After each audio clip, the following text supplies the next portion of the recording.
안녕하세요. 사연 읽어주는 남녀입니다. 오늘도 와주셔서 감사드리며 그럼 오늘의 사연 바로 소개해드리겠습니다. 어머 여보, 저 닭 너무 실해 보인다. 우리 나중에 더 늙어서 시골 내려가 살게 되면 저런 거 많이 키워서 잡아먹고 그러자. 버스가 잠시 정차했을 때 스륵 버스 옆쪽으로 닭을 가득 실은 트럭이 하나 서더라고요.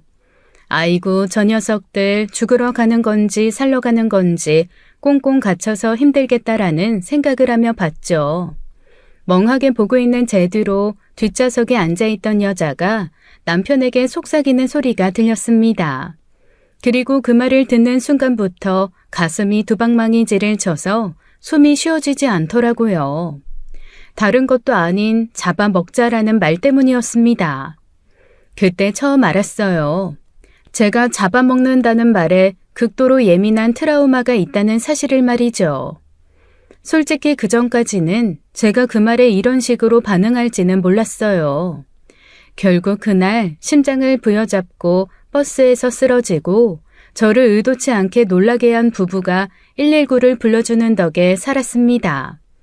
병원에 수액을 꽂고 누워있는데 눈물이 왈칵 나더라고요. 보호자 없냐는 말에 고개를 끄덕이면서도 눈물이 나고 그 말 한마디에 쓰러져 이러고 있는 게 서러워 눈물이 나고 말이죠. 가만히 누워 대체 내가 왜 이렇게 되었을까를 곰곰 생각하게 되었습니다. 65년을 살면서 그렇게 크게 못되게 산 것 같지 않은데 왜 이렇게 되었을까 되짚게 되더라고요. 첫 단추가 잘못 끼워진 건 40년 전이었습니다. 어린 나이에 파리하게 비실거리는 그 오빠가 그렇게 애처롭고 멋있어 보였어요. 요즘 애들은 그런 걸 병양미라고 하던데 아마 그 시절에 저는 그 병양미에 약했던 모양입니다. 기침을 한바탕 하고 촉촉이 젖은 눈으로 저를 한 번씩 볼 때마다 얼마나 심장이 뛰던지요. 그렇게 부모님도 말리고 친구들도 말렸던 결혼을 했습니다. 그 사람은 선천적으로 폐가 약했던 사람이었어요. 결혼 후 그 사람 건강 때문에 아이는 생각지도 못하고 그저 건강하게 잘 살기만 바랬습니다. 하지만 결혼하고 5년 뒤인 제 나이 30에 그는 피를 한 바가지 토하듯 쏟는 기침을 하고 쓰러졌어요. 그리고 다시는 일어나지 못했죠. 그렇게 저는 첫 남편을 제 나이 30에 떠나보냈습니다. 사실 몸이 좋지 않다는 것을 알고 결혼해서 아주 큰 충격은 없었어요. 다만 그 시기가 제가 생각한 것보다 좀 일러서 슬펐을 뿐이었습니다. 울지 않는 저를 보며 누군가는 독하다고 했고 누군가는 너무 황망해 눈물도 나오지 않는다고 하더라고요. 그렇게 첫 남편을 보내고 5년 뒤 저는 다시 결혼을 했습니다. 이번에는 다른 거 다 보지 않고 그저 건강한 사람만 찾아서 결혼했어요. 하지만 그렇게 건강하던 남편도 사고에서 자유로울 수 없었던 모양입니다. 결혼 후 6년 아들이 3살이 되었을 때 남편은 어이없는 사고로 세상을 떠났습니다. 그리고 그쯤부터 사람들은 제 주변에서 수군거리기 시작했어요. 남편 잡아먹는 더러운 팔자. 그 말이 가슴에 박혀 걸레짝처럼 너덜거렸지만 그대로 쓰러질 수는 없었습니다. 아들이 있었으니까요. 고맙게도 아들은 수더분하게 잘 커주었습니다. 그리고 아빠의 빈자리를 시부모님이 정말 최선을 다해 채워주셨어요. 사실 시부모님께는 제가 10번 죽었다 깨도 다 갚지 못할 은혜를 입었습니다. 솔직히 말하면 친정엄마에게 저 여전히 존대하면서 좀 어렵게 대화하거든요. 워낙 엄하게 키우셔서 그런 것일 수도 있지만 모녀라도 결이 맞지 않는 경우가 있더라고요. 그게 저랑 저희 친정엄마 사이입니다. 그런데 시어머니는 연세는 친정엄마보다 훨씬 많으신데 저한테 정말 편하게 잘 해주시거든요. 아들 먼저 보내는 그 황망한 자리에서도 제 손 꼭 붙들고 하셨던 얘기가 전 지금도 잊혀지지 않습니다. 둘 중에 하나가 꼭 먼저 가야 했다면 그래도 네가 남는 게 낫다. 넌 아직 사랑도 더 받아야 하고 그 사랑으로 네 아이도 키워야 하잖니. 하늘이 무심하지만 그래도 네가 남았으니 난 됐다. 내 딸이다 이제. 아이고 아픈 손가락 같은 것. 모두가 저에게 남편 잡아먹는 귀신 붙었다고 손가락질을 하며 쑥덕거리는 걸 알고 일부러 하신 말일까요? 저는 그 말을 듣고 얼마나 울었는지 모릅니다. 이후에도 시어머니 시아버지는 저의 든든한 뒷배가 되어주셨고 아들에게도 많은 것을 쏟아 부어주셨어요. 일찍 아비 잃은 아들에게 어떻게든 빈자리가 느껴지지 않게 하려고 저보다 더 애쓰셨죠. 하지만 저는 정말 복이 없는 사람이었던 모양입니다. 그렇게 믿고 의지하던 시부모님도 5달 상관에 모두 세상을 떠나셨거든요. 아들 나이 6살 때의 일입니다. 남편 죽고 3년간 넘치는 사랑을 감당하기 어려워 퍼부어 주시더니 그렇게 앞서거니 뒤서거니 가시더라고요. 원래 여기저기 암이 있어 수술과 관리를 반복하시던 시아버지께서는 합병증으로 돌아가셨습니다. 시어머니는 오랜 병구안과 아들 먼저 보낸 후 시름시름 약해지시던 몸을 이기지 못하고 따라가듯 가셨고요. 저의 세상이 다 무너져 내리는 느낌이었습니다. 남편이 세상을 떠났을 때보다 더 많이 울었던 것 같아요. 시부모님은 세상을 떠나시기 전 유산 분배를 아주 확실히 해놓고 가셨습니다. 시아버지는 오랜 시간 건축 일을 하시는 분이었어요. 원래는 설계만 하시다가 규모가 커지면서 시공사까지 같이 운영하셨고 나중에는 토지 건물 경매까지 뛰어드셨습니다. 원래 돈이 좀 붙는 분이긴 하셨나 봐요. 손대는 것마다 잘 되어서 사업 규모가 커지니 구청에서 공무원 생활을 하던 시아주버님도 사업에 뛰어들었습니다. 생전에 남편에게 듣기로는 그냥 하는 일 없이 붙어있는 것 같다고는 했습니다만 그때는 관심도 없었어요. 문제는 부모님이 모두 돌아가신 후 유산 분배를 하면서 드러났습니다.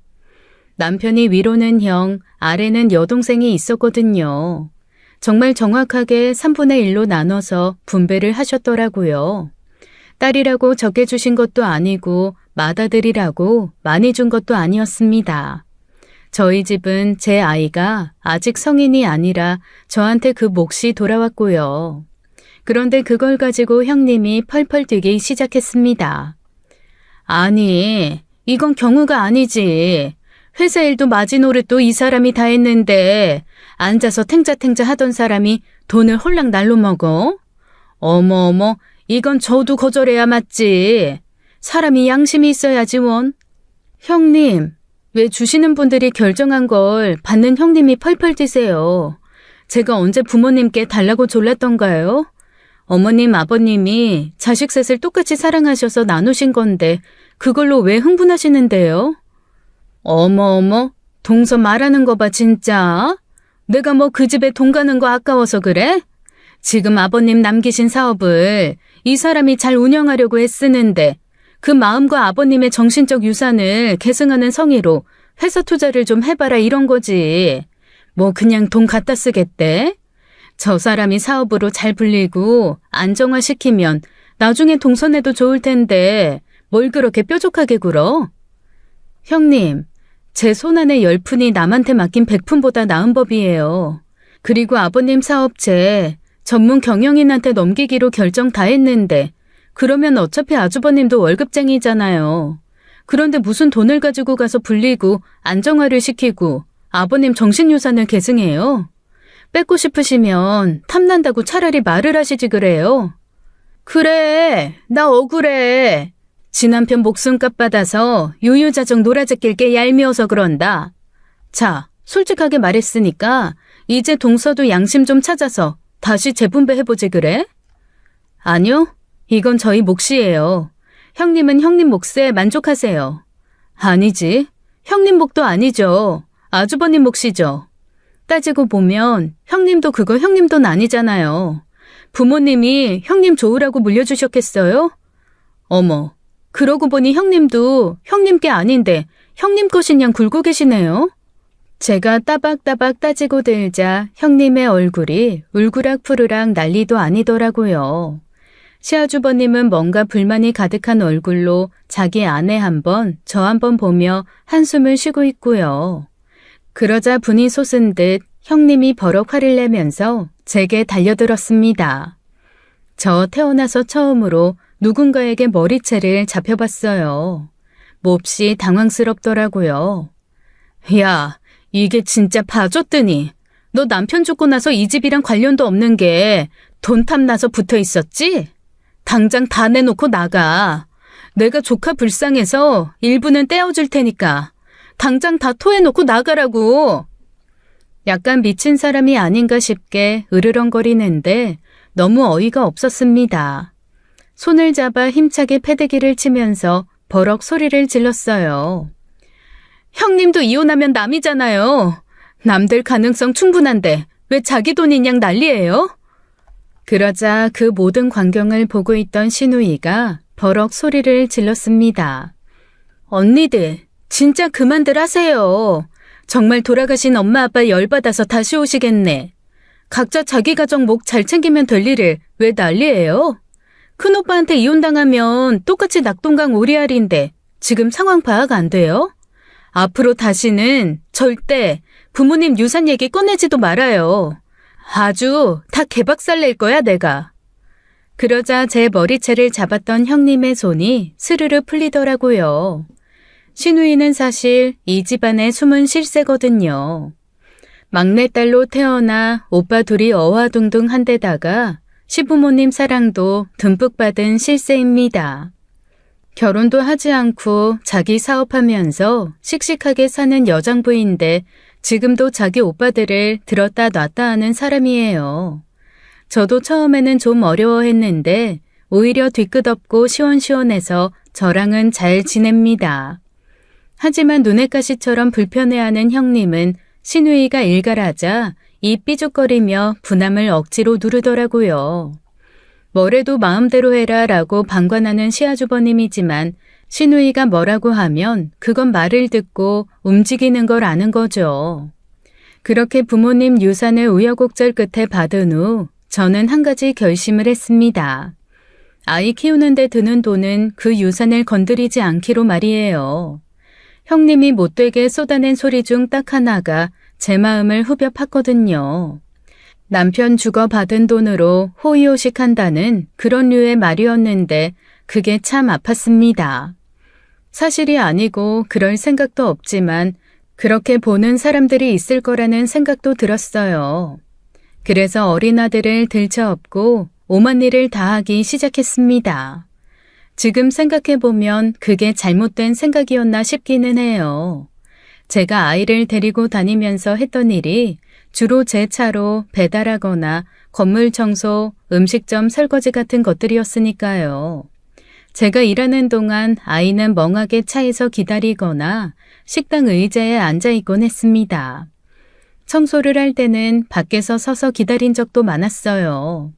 지금에야 종일 아이들을 봐주는 어린이집도 있고 놀이나 학습을 도와주는 곳이 많았지만 당시에는 별로 없었거든요. 무엇보다 그런데 아이를 보낼 만큼의 여유가 없었습니다. 아이 곁에는 엄마가 있는 게 제일이라는 생각도 있었고요. 그런데 한참 또래 아이들과 놀면서 배우고 떠들고 말이 트여야 하는 시기잖아요. 하지만 제 아들은 일하는 엄마와 함께 하느라 발달이 늦고 말았습니다. 당시에는 몰랐죠. 그냥 아들이라 과묵하고 말없고 표현이 느린 줄로만 알았거든요. 그게 아니라는 것을 알게 된 건 아이가 초등학교에 들어간 후였습니다. 저는 지금도 아이의 초등학교 1학년 때 담임 선생님 생각만 하면 감사함에 눈물이 흐릅니다. 그 선생님이 아니었으면 아이의 다름을 아주 늦게 알아차렸을 거예요. 1학기가 시작되고 2달 정도 지났을 때 저는 선생님의 조심스러운 전화를 한 통 받았습니다. 아이가 조금 다른 행동을 하니 한번 검사를 받아보는 게 좋을 것 같다는 말이었어요. 한편으로는 놀라고 한편으로는 기분이 나빴습니다. 멀쩡한 아이를 이상한 취급하는 것 같아 살짝 불쾌하기도 했죠. 하지만 언젠가부터 아이가 저를 보지도 않고 대답도 안 하는 모습들이 걸렸던 터라 검사를 받았습니다. 결과는 다소 충격적이었어요. 아이의 발달이 또래보다 아주 많이 뒤처져 있는 상태더라고요. 한마디로 고루 발달되어야 하는 지능과 감수성 지수가 신체 발달을 전혀 따라가지 못하는 상태였습니다. 아이들이 자랄 때 미취학 시절 다양한 자극에 노출되고 반응하면서 커야 하는데 아드님은 뭐랄까 작은 상자 안에 갇혀서 자란 아이 같아요. 이럴 경우 우선 지능이 또래보다 낮게 나오는 경우가 있기도 하고 성향이 폐쇄적으로 흐를 수도 있습니다. 그러면 어떻게 해야 하죠? 뭔가 특수학교를 다녀야 하나요? 그런 건 전혀 아니에요. 우리나라에서는 지능이 좀 떨어지면 바로 지적장애나 경계성 지능을 의심하는데 그건 아니거든요. 지금으로부터라도 꾸준히 자극하고 훈련하면 조금씩 나아질 겁니다. 충격적인 말이었지만 그래도 희망이 없는 건 아니었어요. 그날부터 저는 일을 줄이고 집에서 아이와 함께 최대한 많은 얘기를 나누고 놀고 뒹굴었습니다. 하지만 한번 뒤처진 아이가 일반 아이들을 따라가는 건 쉽지 않더라고요. 제 아이가 반발짝 성장할 때 다른 아이들은 10발짝을 뛰어 앞으로 나간다고나 할까요? 특히 성장기 아이들이니 그 성장은 눈 깜짝할 사이에 이뤄졌고 제 아이는 자기 시간 속에서 천천히 컸습니다. 결국 몇 년만 노력하면 되겠지라는 저의 안일한 희망은 아이가 중학교를 간 후 와르르 무너졌어요. 초등학교 때는 서너 살 어리게 구는 게 적당히 용서가 되었다면 중학교는 아니더라고요. 이미 사춘기에 접어들고 몸도 마음도 어른에 가까운 아이들이 봤을 때 제 아들은 딱 초등학교 3학년 꼬맹이였습니다. 당연히 괴롭힘의 대상이 되고 놀림의 중심이 되고 말았죠. 왕따는 기본이고 다소 수위가 높은 괴롭힘까지 당하면서 아들은 오히려 퇴보하기 시작했어요. 그나마 한두 마디씩 하던 말도 딱 끊어버리고 구석에 앉아 알 수 없는 그림을 그리며 중얼거렸습니다. 무너지는 마음을 어쩌지 못해 분노로 폭발시킨 적도 많았어요. 쌈딱처럼 아들을 괴롭힌 아이들의 집에 하나하나 찾아가 잡돌이를 했고 학교에 따지기도 했죠. 하지만 그때마다 돌아오는 반응은 무시와 동정, 멸시였습니다. 그러게 왜 저런 애를 정상인 학교에 보내서 괜히 분란을 만들어요? 애한테 맞는 학교로 보내세요. 그런 어이없는 말을 하는 여자의 머리끄댕이를 잡고 흔들어 경찰서까지 다녀온 날 저는 결심했습니다. 그리고 다음 날 바로 아이의 자퇴 신청을 하고 홈스쿨링을 시작했어요. 제가 하던 일도 집에서 할 수 있는 것들로 대부분 바꿨습니다. 밖에서 미팅을 하거나 외부 사람을 만나야 할 때는 사정을 말하고 아들을 데리고 나갔죠. 감사하게도 저와 아들의 상태와 상황을 이해한 많은 분들이 제가 일하는 동안 아들과 대화를 나눠주곤 하셨습니다.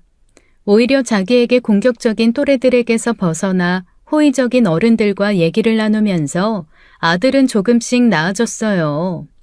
남들보다 느리지만 발전했고 공부도 10분 집중이 어렵던 녀석이 2시간씩 집중해서 하더라고요.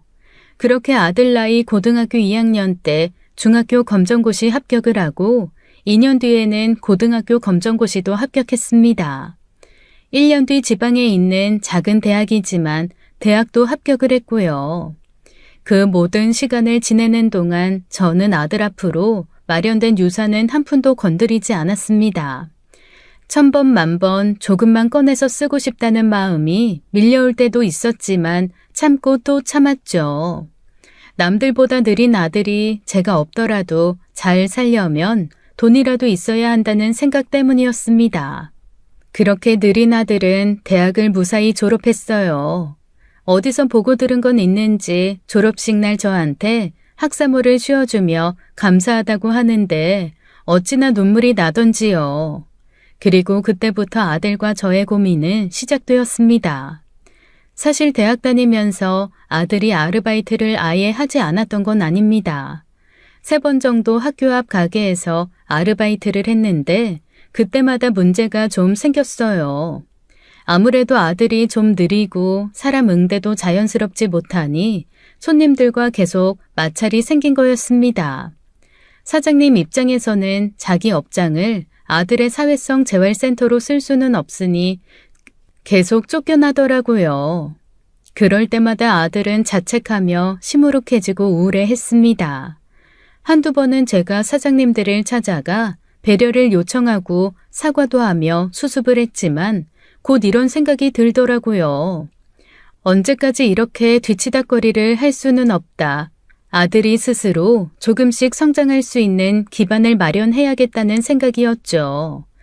그리고 아들과 아예 떨어져서 살 수는 없다는 판단도 했습니다. 엄마는 널 계속 보호만 할 생각은 없어. 너도 엄마가 다 해주는 건 싫잖아. 그치? 네, 저도 싫어요.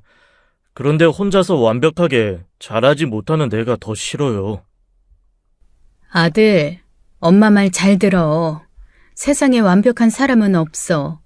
너 외에 다른 사람도 다 실수하고 잘못하기도 해. 다만 넌 조금 더 느리고 그래서 더 실수가 많이 들키는 거야. 그럴 땐 숨기려고 애쓰면서 시간 보내지 말고 빨리 제일 해결이 쉬운 걸 하고 그 다음을 생각해. 엄마 말 무슨 말인지 알아? 네, 일은 해결하고 그 다음으로 넘어간다. 꼭 기억할게요.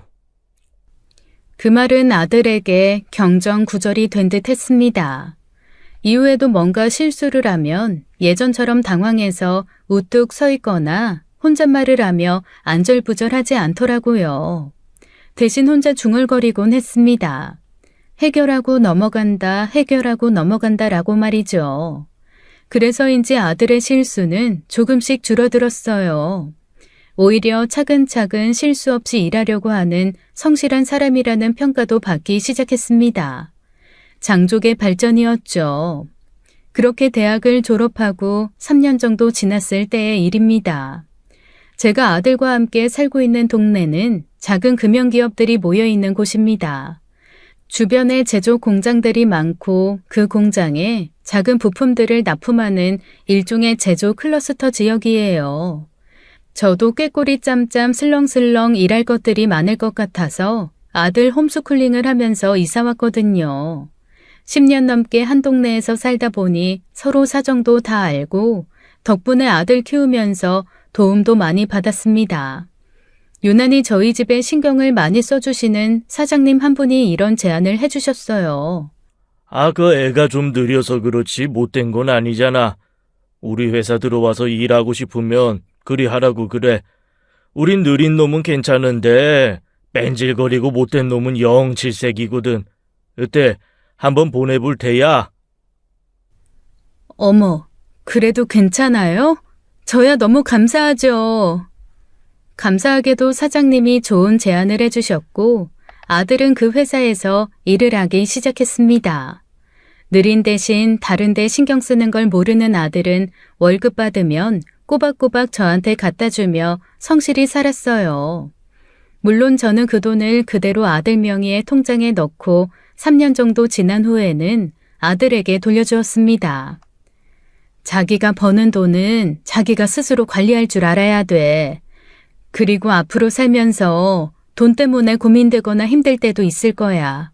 그럴 땐 늘 돈보다 사람이 먼저라는 걸 기억해. 돈은 있다가도 없고 없다가도 있지만 사람은 가치를 매길 수 없이 중하니까. 사람 잃고 돈 얻는 것보단 돈 잃고 사람 얻는 게 훨씬 나은 거야. 알았지? 저는 그렇게 아들에게 가이드 라인밖에는 줄 수가 없었습니다. 고맙게도 아들은 제 말을 명심하며 사는 듯 했어요. 고마운 일이었죠. 역시나 느리지만 자기만의 속도로 천천히 일도 배우고 돈도 모으던 아들은 그렇게 느린 속도로 연애도 시작했습니다. 처음에는 좀 걱정했어요. 아무래도 제품 안의 자식이고 늘 전전긍긍했으니 여자 마음이나 알려나 싶었던 거죠. 하지만 아들은 제가 생각한 것보다 훨씬 더 어른에 가까워져 있더라고요. 같은 회사 다니는 격리 아가씨와 인연을 진중하게 연애를 하더니 어느 날 제게 인사를 시키고 싶다고 했습니다. 엄마, 저 장가 가려고요. 네가 결혼을? 네, 저도 이제 제 가정을 꾸려야죠. 좋은 여자예요. 밝고 명랑해서 옆에 있으면 기분이 좋아지고요. 아들은 그 여자의 얘기를 하며 행복하게 웃더라고요. 아들을 이렇게 웃게 하는 여자라면 더 이상 묻지도 따지지도 않고 며느리로 받아들여 사랑해줘야겠다 생각했습니다. 돌아가신 시부모님께서 저를 사랑해 주신 그 마음 그대로 내리 사랑을 알 결심을 한 거죠. 그런데 처음 인사자리에서부터 제 마음은 흔들리기 시작했습니다. 아주 사소한 것이긴 했는데 며느리감의 손톱이 눈이 멀 정도로 화려하더라고요. 저렇게 보석을 잔뜩 얹은 장식을 한 손톱이 무겁지 않을까 궁금할 정도로 번쩍거렸습니다. 손톱이 참 예쁘네. 요즘 젊은 사람들은 참 자기를 잘 꾸미는 것 같아서 보기 좋아요. 어머, 어머니, 이거 얼마 안 해요. 10손가락 다 하면 한 20만 원? 다음엔 어머니도 같이 가서 하세요. 20만 원? 세상에, 그렇게 비싸요, 그게? 어머, 이게 뭐가 비싸요. 명품 가방 하나에 1,000만 원씩 하는데 이 정도는 스스로를 사랑하는 마음으로 투자할 수 있는 거죠. 사실 거기서부터 마음이 조금 답답해져 왔습니다. 제가 그 회사 격리 월급을 알거든요. 월급 250 조금 넘게 받는 친구가 손톱에 20만 원 쓰는 것을 아무렇지도 않게 생각하는 게 마음에 걸리더라고요. 하지만 다른데 돈 안 쓰고 그거 하나 투자한다는 아들의 변명 아닌 변명에 그냥 넘어가기로 했습니다. 결혼도 소박하게 했고 집에도 큰 욕심 안 내더라고요. 결혼 후에도 나름 서로를 아끼면서 사는 모습에 저는 며느리에 대해 처음 가졌던 인상을 조금씩 내려놓았어요. 그런데 제가 마음을 비우려고 노력할수록 한 번씩 며느리의 성향이 드러나면서 자꾸 마음이 복잡해졌습니다. 한 번은 이런 일이 있었어요. 아들내외가 결혼을 하고 신혼여행을 가지 않았거든요. 둘 다 모은 돈이 많지 않아 결혼도 스몰 웨딩으로 하고 신혼여행도 안 간다고 했을 때는 사실 좀 대견했습니다. 자기 수준에 맞춰 조절할 줄 아는 아이들이구나 싶었거든요.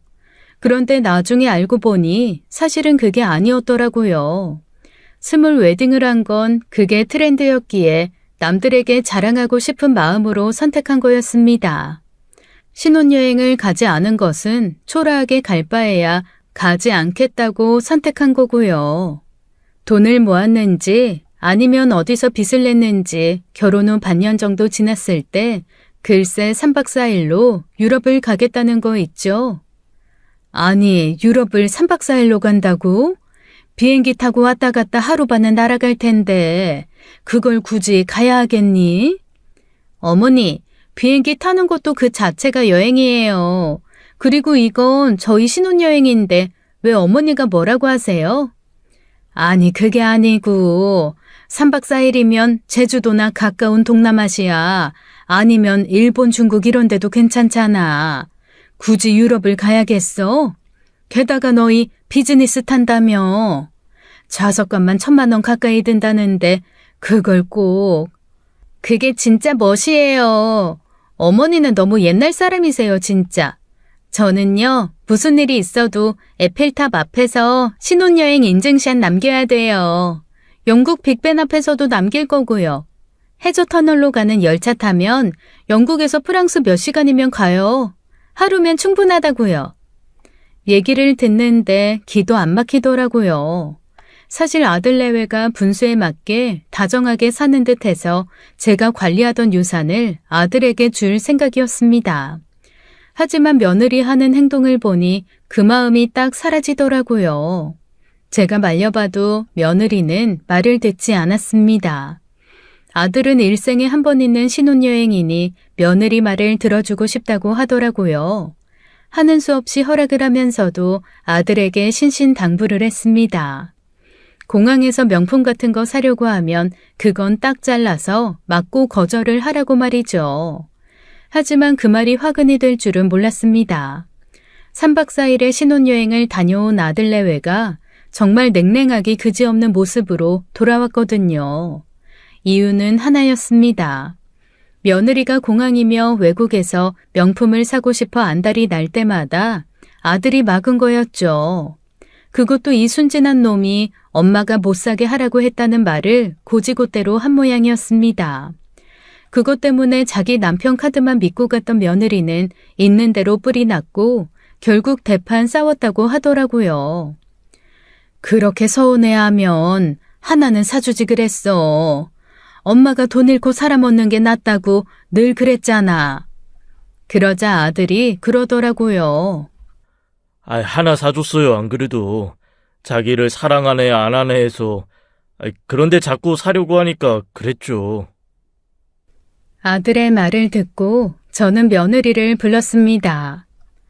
너 스스로를 사랑하는 게 중요하다고 해서 내가 손톱에 20만 원씩 드리는 거 아무 말 안 했다. 하지만 날 사랑하는 것과 남한테 보여주려고 무리해서 과시하는 건 달라. 그런 마음은 아예 지금부터 버려라. 네 남편 월급쟁이야. 평소 어지간한 건 다 오냐오냐 넘어갔던 제가 딱 불러다 앉혀놓고 냉정하게 말하니 며느리도 입을 다물더라고요. 하지만 그건 제 앞에서 보이는 모습이었을 뿐이었습니다. 집에서 얼마나 제 아들을 들들 볶는지 아들도 점점 지쳐가는 게 눈에 보이더라고요. 하지만 부모 입장에서 잘못된 걸 그냥 넘기는 건 직무유기라는 생각에 저는 기회가 될 때마다 조언을 했어요. 그리고 며느리 입장에서는 그게 불편했는지 어느 날 아들이 그러더라고요. 엄마, 저희 좀 멀리 이사 가서 둘이서 잘 살아볼게요. 엄마는 몇 달에 한 번 참고 참다가 순하게 말씀하시는 거지만 저 사람은 그게 너무 싫은가 봐요. 저도 엄마 이해 못하는 거 아닌데 저랑 같이 사는 사람은 저 사람이잖아요. 제가 너무 힘들어서요. 거리라도 좀 멀면 나아질 것 같아요. 아니, 생판 얼굴 모르는 남도 이 정도 얘기는 할 수 있는 거 아니니? 자기 듣기 싫은 소리는 한마디도 안 듣겠다 귀 막으면 어떡해. 다소 억울한 게 없잖아 있었지만 며느리의 마음은 확고했습니다. 결국 둘은 차로 3시간 반쯤 떨어진 작은 소도시로 이사를 했고 저는 아들을 1년에 한 번 볼까 말까 하게 되었죠. 명절 때도 외국 나간다는 핑계로 오지 않고 제가 가겠다고 하면 오만 핑계 다 대서 막더라고요. 아들이 한 번씩 혼자 올라올 때가 있었는데 그때도 얼마나 성화를 하는지 밥 한 끼 먹고 바로 가버리곤 했습니다. 아들은 아들대로 저한테 너무 면목없어하고 미안해했죠. 그러니 어쩌겠어요. 내 새끼 마음 편하게 해주려면 제가 먼저 나서서 오지 말라고 하는 수밖에요. 그렇게 2년이 지났습니다. 엄마, 저 엄마한테 드린 말씀 있는데 시간 좀 내주세요. 우리 아들이 엄마 보러 온다는데 시간을 내고 말고 할 게 뭐 있어? 언제든 우리 아들이 1순위지. 근데 왜 그렇게 목소리가 가라앉았어? 아니에요. 가라앉긴요. 만나서 말씀드릴게요. 그렇게 몇 개월 만에 만난 아들은 충격적인 소식 2개를 들고 왔습니다. 하나는 며느리가 임신했다는 소식이었어요. 저는 할머니가 된다는 생각에 너무 기뻤습니다. 바로 그 자리에서 며느리에게 전화를 했는데 받지 않더라고요. 얘 요즘 바쁘니? 전화를 안 받네. 그랬더니 아들 표정이 어두워지더라고요. 그리고는 2번째 충격적인 얘기를 어렵게 털어놓았습니다. 제가 진짜 여러 방면으로 얘기를 해봤는데 집사람이 너무 고집을 부려서 이길 수가 없어요. 자기는 시어머니만 생각해도 숨이 안 쉬어진다고 트라우마가 되어서 평생 보고 싶지 않대요. 그래서 아이를 낳아도 보여줄 생각이 없다고. 아마 그래서 전화 안 받는 걸 거예요. 그래도 엄마, 제가 한 번씩 아이 꼭 데리고 올 거니까. 뭐? 너 지금 무슨 말을 하는 거야? 아니, 내가 뭘 얼마나 뭐라고 했다고. 아직도 그 신혼여행 3박 4일 가서 명품 못 사게 한 걸로 토라진 거니? 아니요, 그게 아니라. 그리고 엄마, 하나 더 말씀드릴 게 있는데요. 저도 일이 너무 바빠져서 앞으로 한 1년은 찾아뵙기가 어려울 것 같아요. 전화도 잘 안 될 거예요. 제가 짬날 때 전화 드릴게요. 뭐? 그건 또 무슨 소리야? 1년이나? 너 혹시 어디 외국으로 파견 가? 아니, 그러면 더더욱 엄마가 산바라지도 하고. 아니에요. 그런 건 아니고. 어쨌건 제 사정이 그렇게 됐어요. 엄마, 그러니까 건강하게 잘 지내고 계세요. 그러면서 아들은 저한테 큰절을 했습니다. 뭔가 이상하고 찜찜했죠. 이상한 말만 잔뜩 남기고 떠난 아들은 말한 대로 계속 연락이 되지 않았습니다. 며느리도 마찬가지였어요. 제가 문자며 전화를 계속했는데 차단했는지 아무 연락이 없더라고요. 너무 답답했습니다. 결국 몇 달 뒤 아들이 전화를 했길래 제가 좀 화를 냈더니 그 다음날 그제야 며느리가 전화를 하더라고요. 대체 왜 자꾸 우리 식구를 괴롭히는 건데요? 아니, 얘 말은 바로 해야지. 내가 괴롭히긴 뭘 괴롭히니? 손주 성별이 뭔지도 모르고 아들 얼굴 며느리 얼굴까지 못 보고 살 만큼 내가 대역죄를 지었니? 난 정말 이 애가 그런 게 짜증난다고요. 놓친 내가 돈줄은 다 틀어주고 잔소리. 혼자 쓸쓸하게 늙어 쓰러져 봐야 자식 귀한 줄 알지. 끊어요. 그리고 앞으로 전화나 문자하면 스토킹으로 고소할 거야. 기막히고 황당했습니다. 어디서부터 잘못된 건지도 모르겠어서 혼자 오만 생각을 다하며 이후 또 몇 달이 흘렀죠. 그렇게 아들이 제게 와서 이해할 수 없는 얘기를 한 지 정말 1년이 다 되었을 때였습니다. 언젠가부터 시작된 불면증에 새벽녘까지 잠을 이루지 못하고 뒤척이는데 벨이 울리더라고요. 아들이었습니다. 좋게 10kg는 빠진 듯한 모습은 둘째치고 눈빛에 생기가 하나도 없더라고요. 너 몰골이 왜 이래? 무슨 일이야? 엄마, 저 인생 망했어요. 다 속았어요. 이제 끝이에요. 그게 무슨 말이야? 엄마, 어머니, 그동안 속았어요. 제 아내는. 새벽에 갑자기 찾아와 아들이 전해준 얘기는 제정신으로 듣고 있기가 힘들 정도로 충격적인 것이었습니다. 처음에는 진짜 엄마가 너무 싫어서 멀리 이사 가고 싶은 건 줄 알았어요. 그래서 그 사람이 살고 싶어 하는 곳에 가서 자리 잡은 거고요. 힘들게 일을 구했는데 아무래도 수입이 별로다 보니 그 사람도 일을 하겠다 하더라고요. 고마웠죠. 그래서 같은 회사에서 일을 했어요. 그런데 그게 왜?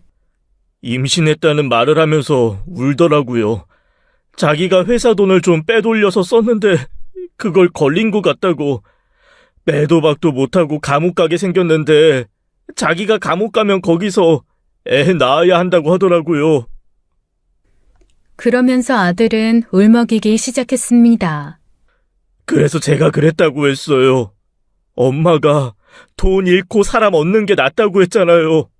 나 그렇게 생각하고 옳은 일이라고 생각했어요. 그런데 그러면 네가 죄를 뒤집어 쓰고 감옥을 갔던 거야? 그래서 연락이 안 됐었던 거고? 그랬던 거였어? 네, 죄송해요. 거기서 전화 걸 수 있는 시간이 정해져 있어서 어쩔 수 없었어요. 너는 그런 큰일을 왜 엄마한테 말을 안 하고? 근데 다 속았다는 건 뭐야? 너 혹시 그 사람 사라졌어요. 출소날 데리러 온다 해서 그 앞에서 5시간이나 기다렸는데 안 오더라고요. 집에 갔더니 이미 다른 사람이 살고 있고 저 아이도 직접 못 봤어요. 감옥으로 면회도 몸 무겁다고 한 번은 안 오고 사진만 보냈거든요. 너무 예쁜 딸이던데. 거기까지였습니다. 제가 기절을 해버렸거든요. 눈을 뜬 곳은 병원이었고 아들은 제가 잘못했을까봐 제 손을 잡고 울고 있더라고요. 저는 아들의 등짝을 힘껏 내리쳤습니다. 왜 울어? 정신 차리고 그 못된 거 찾아서 멱살을 흔들어야지. 너 정신 차려. 그 망할 것 내가 손톱에 난리 부르스 쳤을 때부터 알아봤어 아주. 어디 내가 못 찾나 봐라. 저는 혈관에 꽂힌 바늘이 휠 정도로 주먹을 쥐고 부르르 떨었습니다. 그리고 다음 날부터 그 못된 것을 사방으로 찾아다니기 시작했어요. 제일 먼저 찾은 곳은 며느리의 친정이었습니다. 아니 그런데 물어물어 찾아간 며느리의 친정에 있는 사람이 결혼식 때 제가 본 사람이 아니더라고요. 제가 흥신소한테 부탁해서 받은 정보이니 틀린 것은 아닐 텐데 의아했습니다. 분명 결혼식 날 제가 이런 생각을 했었거든요. 어렵게 자랐다더니 사부인은 그래도 귀태가 줄줄 흐르네. 친정 때문에 마음고생은 안 하겠구나. 다행이다. 한복 입고 앉아있는 폼새가 연예인이나 재벌집 사모님 같아서 저희 쪽 친척들도 모두 사돈 인상 좋다고 난리였습니다. 그런데 제가 찾아간 곳에는 그 사람은 간 곳 없고 꼬질하게 늙은 고단한 사람 하나가 있더라고요. 조심스레 며느리 이름을 대고 어머니가 맞냐고 물었습니다. 그랬더니 그 사람이 눈이 화등잔만하게 커져서 저를 붙들고 오히려 이렇게 묻는 거예요. 우리 딸 알아요? 살아있어요? 저 딸 못 본 지 10년 넘었어요. 걔 잘 살고 있어요? 저와 아들은 당황스러운 마음에 아무 말도 못하고 서 있었고 그 여린 노인은 마음이 무너지는 듯 울기 시작했습니다. 간신히 울음을 그치고 해준 얘기는 슬프면서도 어이없는 것이었어요. 가난하고 초라한 엄마가 부끄러워 길 가면서도 아는 척하지 말라는 말과 함께 집을 뛰쳐나갔대요. 이후 몇 번 돈이 필요하다고 찾아와서 그때마다 도와주곤 했는데 그나마도 끊긴 것이 10여 년 전이었다고 했습니다. 곰곰 따져보니 아들과 만난 그 회사의 격리로 들어갔을 그쯤이더라고요. 어렸을 때부터 남들과 비교가 심하고 자기 신세에 대한 불만이 많았던 며느리는 크면서도 꽤 속을 썩였다고 했습니다. 애들 돈 훔쳐서 학교도 여러 번 옮겼어요. 아무리 혼을 내도 고쳐줘야 말이지. 그래서 차라리 내가 더 벌어서 애한테 주면 덜해지려나 했는데 점점 더 요구하는 게 커지더라고요. 몇 년 전에 풍문으로 좋은 집에 시집을 갔다는 얘기는 들었어요. 그것도 소문이었지 이렇게 사위를 내 눈으로 만나게 될 줄은 몰랐네. 처음에는 며느리가 없으면 그 엄마 머리채라도 잡으려고 했는데 정작 눈앞에서 보니 그 마음도 사그라들었습니다. 어쩌면 가장 큰 피해자일 수도 있다는 안쓰러움이 몰려와서 말이죠. 결국 저는 다시 흥신소의 도움을 받았습니다. 세상에 얼마나 꽁꽁 숨어서 못 찾나 했는데 어이구 옛날 말 틀린 거 하나 없더라고요. 등잔 밑이 어둡다는 말이요. 어디 멀리 가서 숨어 살 줄 알았던 며느리는 아들이 내려가 살던 지방에 그 집과 얼마 떨어지지 않은 곳에 있었습니다. 내가 같이 가봐야 감정 싸움만 하게 될 거야. 멀리 안 가고 가까이 있는 거 보면 그래도 되돌릴 마음 있는 게 아닐까 싶기도 하고. 가서 부부끼리 잘 말해보고 와. 그리고 이거 없는 거다 생각하고 갖고 있고. 보이지는 말고 너 하고 싶은 말, 걔가 하는 말 그냥 다 쏟아내고 서로 합의점을 찾건 싸울 점을 찾건 해. 알겠어요, 엄마. 난 그냥 내 딸이 너무 보고 싶은 것뿐이에요. 저 얘기 잘하고 올게요. 일단 해결하고 다음을 생각한다. 그거 기억하고 다녀올게요. 마음 한켠은 복잡하고 한켠은 지옥불에 타는 것 같고 또 다른 한켠은 무너져 내렸습니다.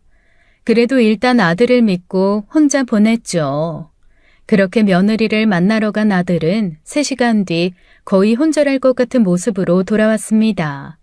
안절부절 못하며 밖에서 기다리던 저는 멀리서 오는 아들의 모습을 보고 한눈에 알아봤어요. 발이 땅에 붙어있을 힘도 없다는 듯 질질 끌며 터덜터덜 오는 그 모습에 뛰어나가 아들을 안았죠. 초점 없는 눈으로 멍하게 저를 보던 아들의 눈에 서서히 눈물이 차오르는 게 보였습니다. 엄마! 아들은 단말마 비명처럼 저를 한번 부르고는 그 자리에 주저앉아 대성통곡을 하기 시작했어요. 그냥 울음이 아니었어요. 속에 있는 모든 장기가 다 입으로 쏟아져 나올 것처럼 처절하고 속 깊은 울음이었습니다. 어미가 자식을 빼앗기고 우는 울음을 단장이라 한다지요.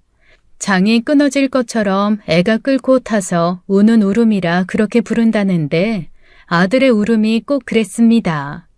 뭐라 할 말도 생각이 나지 않아 그냥 그 자리에 저도 주저앉아 아들을 안고만 있었죠. 더 이상 울래야 울 기운도 없고 쏟아내려고 해도 더 빠져나올 수분도 없는 듯한 아들이 메마르게 말했습니다. 내 아니래. 뭐? 내 애도 아니고 나랑 살 것도 아니고 한 번도 나를 사랑한 적도 없으니까 꺼지래. 꺼져서 그냥 세상 떠나래. 생기라고는 하나도 없는 아들이 털어놓은 얘기는 어렴풋이 짐작은 했지만 그것보다 더 어이없는 것이었습니다. 며느리가 지방으로 내려가겠다고 한 건 저 때문이 아니었어요. 자기 내연남이 거기 있었기 때문이었습니다. 유부남이었던 그 내연남이 이혼을 할 것처럼 하다가 안 하고 한다고 했다가 번복했나 봐요. 그걸 참고 기다리다가 홧김에 제 아들과 결혼을 한 거였습니다. 이후 뒤늦게 외도를 들켜 이혼을 당한 그 내연남이 지방으로 내려가면서 아마 며느리랑 다시 만났나 봐요.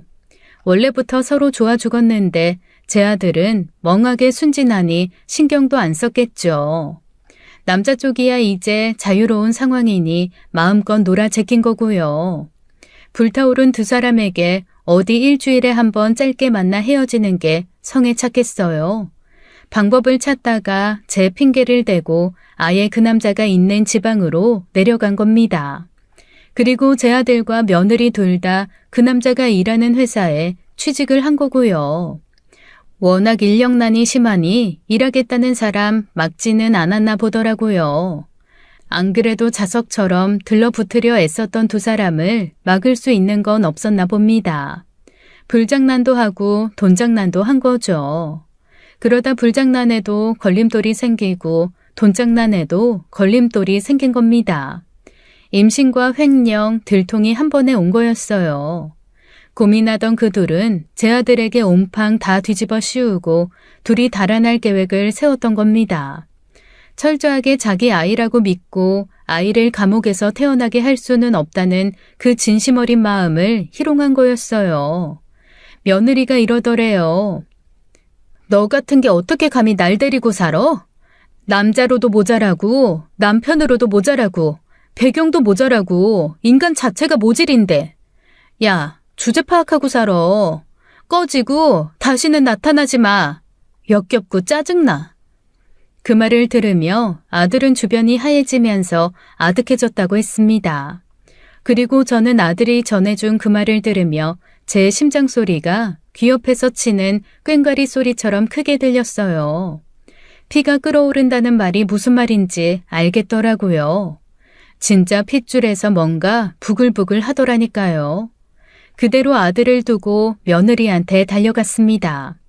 그 뻔뻔한 게 지새끼 고급 유모차에 태우고 고상한 척 아파트 한 바퀴 돌고 있는 게 보였습니다. 바로 달려가 싸대기를 날리고 머리채를 잡았죠. 아유, 저도 참 어쩔 수 없는 게 아직 돌도 안 된 아기지만 그래도 지엄이 잡돌이 당하는 거 보면 안 되잖아요. 그 와중에 또 유모차 지붕은 닫았다니까요. 야, 이 망할 거사. 네가 내 아들을 그런 식으로 능멸해? 너 아주 착실하게 다 불었더라. 내가 너 가만 안 둬. 진짜 아줌마. 이렇게 꿀사납게 굴면 그쪽 모자 더 웃겨져. 아니, 전응아 그 자식이 뭐라고 시부리건 그게 먹힐 것 같아? 난 남편이 횡령죄 저지르고 감옥 간 사이에 홀로 아이 낳고 불쌍하게 살던 여자야. 혼자 애 키우는 거 안쓰러워하던 인품 좋은 남자가 우리 모녀 거둬준 거고. 죄 지은 놈 기다리면서 살아야 돼 내가? 어디서 행패야 행패는. 모질이 나와서 대충 키워놓고 나한테 떠맡기려 한 주제가? 뭐? 너 이리 와. 말 다 했어? 내가 못할 말 했어? 세상 사람들 다 모아놓고 물어봐. 전응아 인간이랑 살아준 나한테 장하다고 하지. 돈 들고 튄 당신 아들 편들까봐? 그래? 그래. 어디 한번 법대로 해보자 그럼. 누가 무섭대? 해봐. 증거도 없는 주제에 이렇게 없이 사는 천한 것들은 막무가내로 덤비는 게 문제야. 며느리는 끝까지 아나 무인으로 뻔뻔하게 나왔습니다. 저는 한 번 더 싸대기를 올려붙여 분을 풀고 그 자리를 벗어났어요. 그리고 바로 변호사를 찾아가서 소송을 진행했죠. 변호사가 혹시 증거 있냐고 조심스레 묻길래 저는 말없이 뭔가를 하나 내밀었습니다. 아들이 며느리 만나러 갈 때 들고 갔던 것, 제가 며느리 머리채 잡을 때 주머니에 넣고 갔던 것, 바로 녹음기였어요. 3시간이 넘는 녹음 파일 안에는 며느리가 직접 자기 입으로 털어놓은 모든 것이 들어있었습니다. 횡령을 한 사실, 내연남 따라갔던 거, 횡령 방법을 내연남과 어떻게 기획했는지까지 아주 말도 참 꼼꼼히 했더라고요. 저한테 증거 있냐고 덤볐던 며느리는 이 모든 증거 앞에 거품을 물고 펄펄 뛰기 시작했습니다. 자기 동의 없이 받은 거라 불법이라는 둥, 협박에 못 이겨 거짓말을 한 거라는 둥 어이없이 굴더라고요. 하지만 모두 기각되었죠. 특히 아들에게 죄를 뒤집어 씌운 횡령죄와 그 외에도 다른 것들이 있더라고요. 회사에서 소소하게 벌였던 리베이트, 백마진 시도 등이 모두 드러나면서 며느리는 처벌을 피할 수 없게 되었습니다. 저는 아들과 함께 이혼소송, 내연남에게 피해 보상 소송까지 같이 걸었어요. 증거가 너무 뚜렷하니 빼도 박도 못했죠. 게다가 소송을 진행하면서 알게 된 건데 그 내연남이 이혼했다고 며느리를 속인 거였더라고요. 자기 본처에게는 해외 발령이 났다고 거짓말을 하고 오히려 처가댁에서 지원받아 살고 있었더라고요. 그 집도 박살났죠 뭐. 악인들의 말로는 그래야 정상인 거 아니겠습니까? 한때 며느리였던 그 아이도 처벌을 받게 하고 아들은 다시 제 곁으로 왔습니다. 겉으로 봐서는 모든 것이 평화를 찾은 듯 했지만 저와 아들은 황폐해졌어요. 일단 사람을 만나는 게 너무 피곤해졌고 평범한 일상 속에서 순간순간 우울함이 밀려왔습니다. 결국 저와 아들은 모두 마음을 다스리는 게 먼저라는 생각으로 일을 그만두고 회복에 집중했어요. 그때 도움이 많이 되었던 게 다름 아닌 종교 생활이었습니다. 남보다 느린 아들도 교회 안에서는 이해와 존중을 받으며 잘 적응을 해주었어요. 그렇게 회복될 것 같지 않던 마음도 회복이 되고 흐를 것 같지 않던 시간도 흐르더라고요.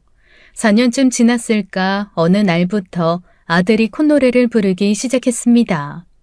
거울 보는 시간도 늘고 대충 입던 옷도 고민해서 입더라고요.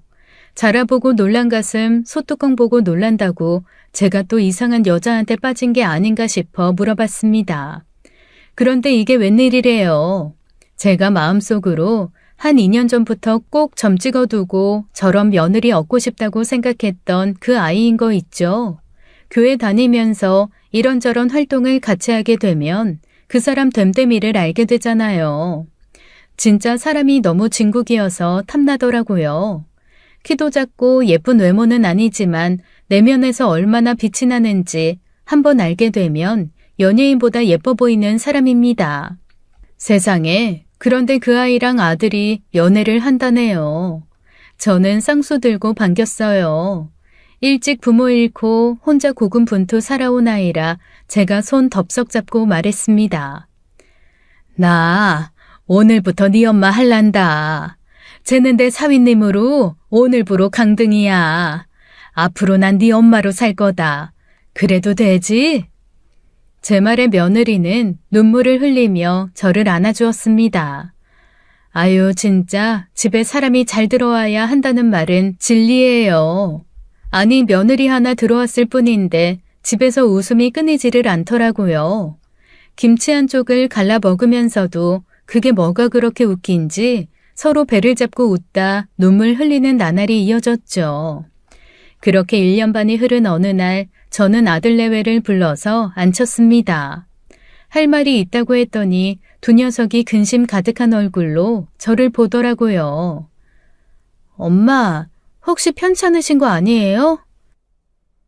왜 그래, 엄마. 불안하게. 그런 거 아니야. 너희한테 줄 거 있어서 그래. 이거 이제 너희가 관리해. 저는 두툼한 서류 봉투를 하나 애들 앞으로 내밀었습니다. 의아한 얼굴로 봉투를 열어본 며느리와 아들 눈이 화등짝만해지더라고요. 거기에는 시부모님이 남겨주셨던 재산을 그동안 제가 착실하게 불린 결과물들이 들어있었거든요. 일부는 재개발 아파트를 사서 크게 성공했고 일부는 지방의 땅과 꼬마 빌딩을 사두었습니다. 모두 산지 오래되기도 했고 운도 좋아서 시부모님이 주신 원금에서 거의 20배 이상씩 다 뛰었죠. 사실 이 재산만 있으면 둘이 아주 큰 욕심을 내지 않으면 자식 다 클 때까지도 살 수 있는 돈이었습니다. 이제는 두 녀석이 관리하고 운용할 수 있을 거라는 생각에 내밀었는데 아니 며느리가 너무 의외의 행동을 하더라고요. 엄마, 저희 이건 필요 없어요. 이 사람도 저도 저희 먹고 살 거는 벌고 앞으로도 벌 거예요. 아니 이거를 왜 갖고 계셨어요? 이거 정리해서 엄마 노년 풍족하게 행복하게 쓰고 싶은 거 쓰고 하고 싶은 거 하고 사세요. 그렇게 펑펑 쓰시다가 남으면 그때 저희가 감사한 마음으로 물려받을게요. 아이고 이렇게 예쁜 말을 하는 며느리가 세상 천지 또 어디 있답니까? 그 마음이 너무 고마워서 저는 며느리 손을 덥석 잡았습니다. 이거 내 거 아니야. 제 할머니 할아버지가 제 앞으로 남기신 거니까 너희가 관리해. 그러면 이 사람 주세요. 여보, 당신이 관리해요. 이거 당신 거야. 저한테 보여주기 식으로 그러는 게 아니라 정말 며느리는 자기 것이 아닌 제 아들 것이라 생각하는 듯 했습니다. 욕심이라고는 하나 없이 그 큰 돈을 덥석 자기 남편한테 주더라고요. 그러면서 글쎄 이러는 거 있죠. 엄마 덕에 이 사람 부자 됐으니까 다음 달부터 엄마 용돈 올려드려야겠다. 아이고 내 배째서 낳은 자식이라도 이렇게까지 예쁠까요? 정말 사랑이 뭉실뭉실 솟아오르더라고요. 저는 며느리에게 이렇게 말했습니다. 저놈이 느리잖아. 그런데 사람은 또 악하지도 않고 느리면서 착한 애들이 늘 당하고 사는 게 세상이야. 그러니 쟤 또 어디 가서 당하지 않게 관리는 네가 해. 내가 부탁할게. 아들도 제 말에 고개를 끄덕이며 서류 봉투를 며느리에게 넘기더라고요. 며느리는 한참 곰곰 고민을 하다가 그리 하겠다며 제게 고맙다고 잘하겠다고 눈물을 흘렸어요. 이후 아들 며느리는 딸 둘을 낳고 아주 행복하게 잘 살고 있습니다. 애들한테 자칫 무시당할 수 있는 느린 아들을 얼마나 잘 세워주며 보필하는지 몰라요. 그것만 봐도 제가 며느리 복은 천복을 타고났더라고요. 오죽하면 간혹 연락하던 시누이가 저한테 이렇게 말했습니다. 언니 내 며느리 같은 아이만 들어온다는 보장 있으면 내가 지금이라도 아들 12 낳겠어. 아이고 50 다 돼서 시집도 안 간 사람이 아들 12를 어떻게 낳는다고 그래요? 그냥 우리 애도 아가씨 며느리다 생각하고 예뻐해줘요. 그렇게 며느리는 온 집안 사람들의 사랑을 한 몸에 받는 중입니다. 며느리 믿고 저는 이제 아들에 대한 관심을 조금 거두고 저한테 좀 더 집중해 보려고요. 물론 죽는 그날까지 아들에 대한 생각을 멈추지는 않겠지만 이제 같이 해줄 든든한 사람이 생겼으니까요. 지금까지 사연 읽어주는 남녀였습니다. 끝까지 시청해주신 여러분 감사드리며 저희는 다음 사연으로 돌아올게요. 감사합니다.